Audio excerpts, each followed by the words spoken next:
My friends, every single day someone comes to me and tells me that they have been unsubscribed from my channel without their knowledge. Please make certain that you are still subscribed, and if you have not subscribed, please do so in our ongoing fight to stop corporations from destroying our myths. We need your help. Thank you. Greetings, my friends. I am Dictor Van Doomcock, the future ruler of Earth, and I have seen Star Trek Picard, CBS All Access's last best hope to save their Kurtzmanized perversion of Star Trek. So let's cut right to the chase. How bad is Picard? The show itself is very much like the man it depicts. Picard in this first episode is doddering, hoarse, a man in slow motion that lulls you into a kind of stupor that CBS hopes will make you susceptible to suggestion. And so, let the slow motion hypnosis begin. Are you comfortable, audience? Good. Getting sleepy? Even better. Now repeat after me. This is Star Trek. This is the Picard you're looking for. Did you see Data? Isn't it wonderful to see Data again? That's not Data, you say? Shh. Don't believe your lying eyes. Listen to us. This is Picard. This is Data. And this is Data's daughter. Lal? Who the hell is Lal? Don't talk back to us. Never heard of Lal. No, this is Daj. Shh. Sleep. Sleep. Daj is Data's daughter, not Lal. Oh, and Romulan assassins have magic acid for blood now. In other words, Star Trek Picard, like Star Trek Discovery, hasn't got a word of truth in its title.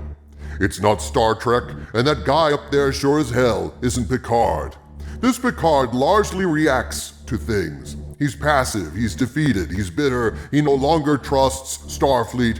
This is a Picard who gave up command of the Enterprise D to lead a nonsensical rescue mission to evacuate 900 million Romulans from an impending supernova in their home system. That fact alone tells you everything you need to know about Star TP.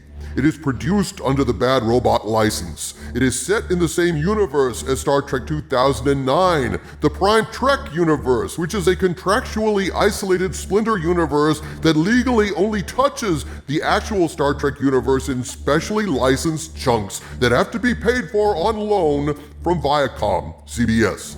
Everything they create is nothing more than a funhouse mirror of the Star Trek we knew and loved.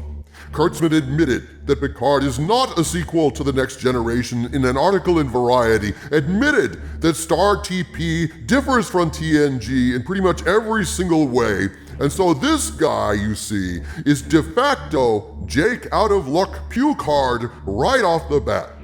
All that said, granted this is not the Picard we knew, and this is not Star Trek, how does the show work? Taken on its own terms, as a bizarro fanfiction version of TNG, not written by fans? The script is marred by the usual Kurtzman-infused stupidity that destroyed Star Trek Discovery, as well as several laugh-out-loud moments of sheer bungling idiocy that managed to take me by surprise even after years of STD-level brain damage. It moves very slowly, hoping to lull you, I suppose, into a hypnotized state of acceptance of its horrible plotting. Akiva Goldsman's name is all over this script like lice in the hair of a kid named Butch coming home from summer camp on Suck Mountain. Given Akiva Goldsman's past triumphs like Batman and Robin, Lost in Space, and other cinematic crimes against humanity, it shouldn't surprise you that this script is as dumb as a doorknob dropped on its head at birth. Here's the worst of it. The plot is simple, almost as simple as the writing. A young woman is attacked in her apartment by black op assassins wearing black armor. They kill her boyfriend, then turn to her. They hold her down. They scan her, shouting, "Is she activated yet? No, not yet. Good. Knock her out, quick." Then they put a bag on her head and wait for a generous pause. And then she activates.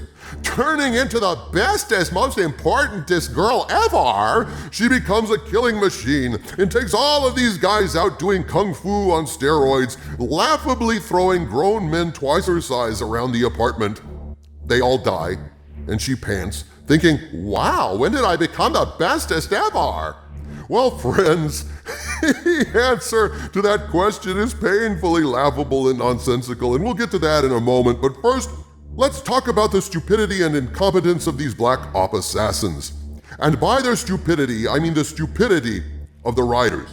So they transport into the apartment, and they're worried that this woman named Daj will, quote, activate, unquote.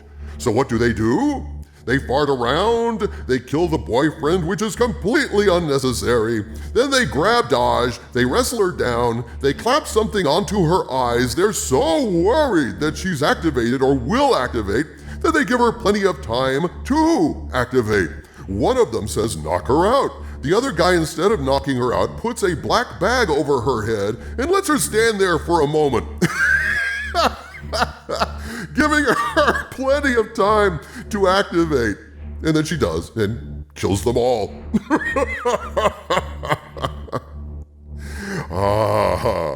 There's the Kurtzman touch. He may not have written this scene personally, I really don't know, but it's on his watch that STD got so stupid, and I see his magic at work here as well. So, these special black op troops who are so worried about her activating, they don't actually immediately drug her, attack her, kill her. They beam in, they kill the harmless, hapless boyfriend, then fart around until Daj can go all She-Hulk on their asses. It's just too moronic for words. You just have to see it for yourself. Although I advise you to stop there because what follows is even worse. So the opening features a dream of the Enterprise D seen briefly in one shot as Data and Picard play poker in an abandoned and shadowy 10 forward. Data appears only in brief dream sequences, so don't get excited. In fact, this show uses Data in the silliest and most insulting ways possible, crafting a story that is both an insult to Star Trek canon and an insult to our intelligence. Basically, this Daj chick seeks out Picard because even though she doesn't know him, she has memories of him somehow, sees him on TV, thinks, hey, I didn't know MacGuffins could be bald, and so goes to see him at his vineyard. She fills him in on the plot up to that point, then leaves his vineyard in the morning to protect him against the assassins. Her, quote, mom, unquote, which is, I think, a computer program, convinces her to return to Picard. It knew she had gone to see Picard, even though she hadn't told mom. But she does anyway. She goes ahead and goes back to see Picard. Picard, in the meantime, has had a dream of Data doing a painting. Turns out Data did a pair of paintings, one of which Picard has, the other being in a Starfleet storage unit. He goes and looks at the painting, sees that the woman in the painting is Daj, and from this he decides that Daj is Data's daughter. Yep. The script bends over backwards, bends the viewer over backwards, sodomizes the viewer with a cognitive fist, then bends over backwards again, all to convince us that Daj is literally Data's daughter. Daj, they would have us believe, is cloned from Data. Oh, get this. Daj is a flesh and blood woman with a positronic brain cloned from one positron from Data's neural network. One positron. To write like the writers on this show, to sink to this level of stupidity, you'd have to be born to a mom who smoked, drank, and used all sorts of really nasty drugs, then have a doctor deliver you by sticking his fingers into your head like a bowling ball, and then have the doctor lose his grip on you like a wet bar of soap, and so you fly over to a mule that goes hee-haw and kicks you through the uprights for 3 points in the game of life, only the kick doesn't count because of an offsides penalty. That's how silly this is. I don't have to explain this to you, but I'm just going to go ahead and say it out loud because it needs to be said. A cell contains DNA, the building blocks of life. A positron in a neural net would be akin to a byte in a computer. A positron would not contain all the essence of data in the same way that a byte does not contain all the contents of your computer's hard drive. It's ludicrous and it's insulting to our intelligence. They just really wanted Picard to have an emotional connection to Daj, wanted him to basically be her grandfather, so they jumped through hoops of flaming intellectual poop in an effort to pretend Daj really is Data's daughter, like biologically. Like that could happen. Like taking a positron from Data and cloning it, they could recreate his positronic brain that contains his essence, they tell us, contains traces of his memories. It's astonishing how stupid they think we are. The data could in any way be cloned. But even worse, get this. Daj is a positronic brain inside a normal human body. Then how does she have super strength? How can she literally throw grown Romulan assassins around like toys and leap 3 flights of stairs in one bound like the Hulk? These idiots seem to think that having a positronic brain also gives you Data's strength. Oh, I tell you, my friends, my blood pressure during this atrocity shot up to 600/550. My head nearly exploded from anger, and it was only my helmet that saved me. The so-called writers once again pervert and warp Roddenberry's joyous vision of a glorious future into an ugly, stupid, dystopian farce.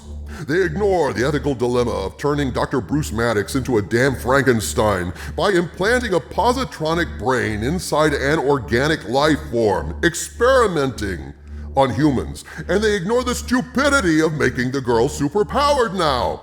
It's insane.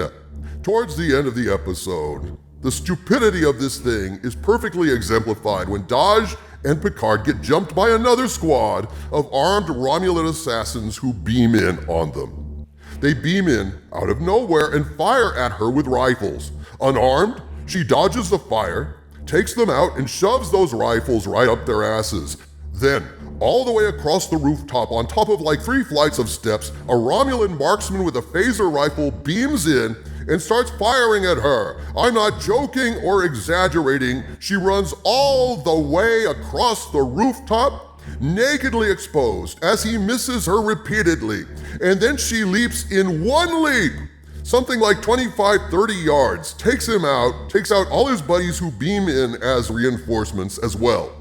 Eventually, one of the Romulans, bleeding from the mouth, spits his green blood on her, and she disintegrates.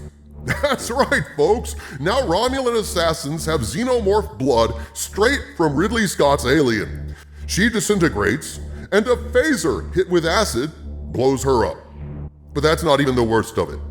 The worst of it is something so basic and fundamental, there is no rebuttal for it. Instead of having all of these Romulans beam in to try to kill them, why don't they just beam them out? Why don't they just beam Daj and Picard off of the rooftop, or even just Daj if they don't want Picard? Why don't they beam Daj and or Picard off the rooftop and out into space, or into a cell, or under the ocean? I mean, basically, they are throwing all these troops at them. All the troops are getting massacred when they could just capture them with a transporter beam, the very beam that they're using to beam their cannon fodder in. It is so unbearably stupid. It is such bad writing, such incompetence. It defies belief. So Daj dies at the end of this. Oh, well, it's okay. Turns out she has a twin, working with Romulans aboard a Borg cube. Yeah, I kid you not. So now she's the new bestest ever. Meet the bestest ever. Same as the bestest ever, swell. Star Trek Picard is swill. At one point they flat out say Data was unique and no other synthetic was like him. Forgetting about lore entirely, and also about Lal, Data's one and only actual daughter from actual Star Trek. But then again, I suppose you'd have to be an actual Star Trek fan to know anything about them. And in Star Trek Picard, there is no actual love for Star Trek. I have a lot more to say about this show, and I will be doing so in a live stream today, and also on my Friday Night Frolics live stream this Friday. From the center of the earth, this is Dictor Van Doomcock, bidding you all, my friends, stay angry.